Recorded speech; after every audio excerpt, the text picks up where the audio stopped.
L'équipe RP Media est allée à la rencontre d'un jeune entrepreneur franco-malien, propriétaire du seul Apple Store de Bamako, Diadje Soumaré. Il nous livre les clés de son parcours et partage quelques conseils avec tous ceux qui, comme lui, voudraient tenter l'aventure de l'entrepreneuriat au Mali.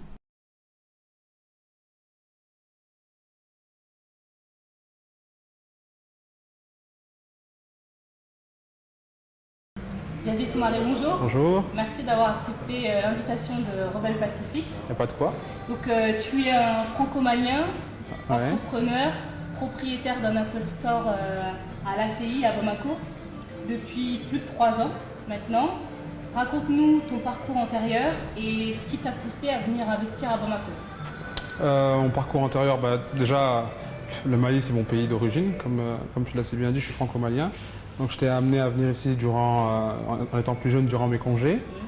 Ensuite, via des projets associatifs, donc pas mal d'actions humanitaires, donc qui ont fait que voilà, j'ai décidé de rentrer au Mali de fil en aiguille et de construire mon projet à travers les petites vacances que je faisais ici et les projets que j'ai eu à mener dans le cadre associatif. Donc ça m'a permis d'avoir une connaissance du pays pour pouvoir me lancer dans mon projet.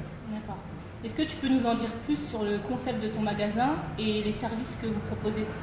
Nous, ce qu'on fait, c'est qu'on commercialise les produits de la marque Apple ici au Mali. On vend tous les produits, les produits que tout le monde connaît, iPhone, iPad, MacBook Pro, iMac, etc. Donc on vend tous les accessoires qui sont liés à ces produits.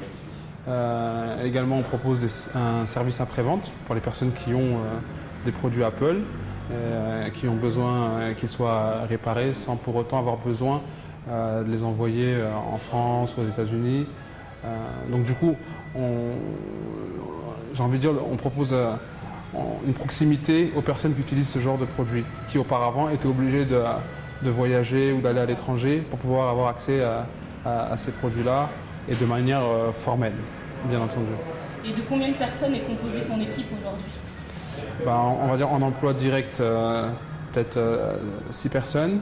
En emploi indirect, une dizaine de personnes. D'accord. Et au quotidien, quel type de clientèle vous recevez? Moi, en réalité, je reçois des gens quand même qui voyagent beaucoup. Parce que, pour pouvoir s'acheter ce type de produit, il faut quand même avoir de certains moyens, ce qui n'est pas donné à tout le monde ici au Mali. Donc des personnes qui voyagent, des personnes qui connaissent les produits qu'ils utilisent et qui sont à la recherche pas uniquement du produit, mais de compétences particulières sur ces produits-là. Sinon, si on n'apporte pas une plus-value, le jour où ils voyagent, où ils vont aux États-Unis, en France, ils achètent leur ordinateur ou bien leur téléphone. Donc le fait qu'on apporte une valeur ajoutée, c'est-à-dire une connaissance particulière du produit, ça fait que effectivement les gens sont intéressés de venir chez nous. Donc plus des expatriés que des personnes, des Maliens Non, au Mali? non, je dirais plus des locaux. Je dirais plus des locaux, des gens qui sont avertis sur le produit. Mais je dirais 75% de locaux et 25% d'expatriés. D'accord. Est-ce que tu peux nous en dire plus sur le cheminement, les étapes que tu as suivies pour finaliser ton projet? Les étapes que j'ai suivies pour finaliser mon projet. Donc dans un premier temps, comme je l'ai dit, je venais régulièrement au Mali pour on va dire tâter un petit peu le terrain, faire de la prospection, faire une étude de marché. Je profitais de mes congés annuels pour pouvoir appréhender le marché malien. Et dans un second temps, tout simplement, il faut savoir qu'aujourd'hui, il y a ce qu'on appelle le guichet unique au Mali, donc qui permet de créer une entreprise en quelques jours. Donc en se rendant, soit c'est son notaire ou soit à l'API, on a la possibilité de créer facilement son entreprise. Maintenant, certainement qu'on va rebondir là-dessus après. Moi, je suis venu ici en fonds propres. C'est vrai qu'il ne faut pas s'attendre à tout de suite avoir des financements de la banque ou autre. Donc il faut quand même compter beaucoup sur soi et sur ses économies. Donc c'est un facteur à prendre en compte lorsqu'on décide de rentrer pour se lancer dans le monde de l'entreprise. Ouais, c'était justement une question qu'on avait, c'est en tant que franco-malien, est-ce que toi tu as reçu un appui, qui soit financier, logistique ou autre, de la part de l'État malien pour justement finaliser ton projet? De la part de l'État malien, j'ai envie de dire pas particulièrement, ni de la part de l'État français non plus. Personnellement, c'est vrai que moi j'ai opté pour j'ai opté pour mes propres moyens, non, aucune aide. D'accord. Quels ont été les freins que toi tu as rencontrés pour construire et pour mettre sur pied ta boutique Apple Store? Juste avant de répondre à ta question, après les aides que j'ai pu obtenir d'État malien, on va dire, c'est vrai que le fait que les gens soient très facilement accessibles ici, peut-être que moralement, effectivement, les gens peuvent nous soutenir, voilà, dire ton initiative est bonne, on t'encourage, on peut te diriger vers telle ou telle personne. Donc, on est dans un pays, on va dire, à caractère social, donc j'ai reçu pas mal de soutien moral, mais après d'un point de vue administratif et financier, non. Maintenant, les freins que j'ai rencontrés, c'est peut-être on va dire un manque de visibilité dans le climat entre guillemets des affaires. Donc il faut savoir s'adapter. Les difficultés qu'on peut rencontrer quand on veut créer son entreprise, c'est peut-être qu'on a des habitudes en France, on a été formaté selon sur un certain schéma. Et c'est vrai que de vouloir calquer les réalités françaises aux réalités maliennes, c'est très difficile en fait. Il faut pas le faire. Il faut s'adapter au mode de vie, il faut s'adapter tout simplement à l'environnement, à son environnement. Donc c'est vrai que ça peut provoquer un choc effectivement si psychologiquement on n'est pas prêt à s'adapter à un environnement qui est différent. Okay. Et quel conseil tu donnerais à un jeune qui, comme toi, voudrait se lancer et investir au Mali?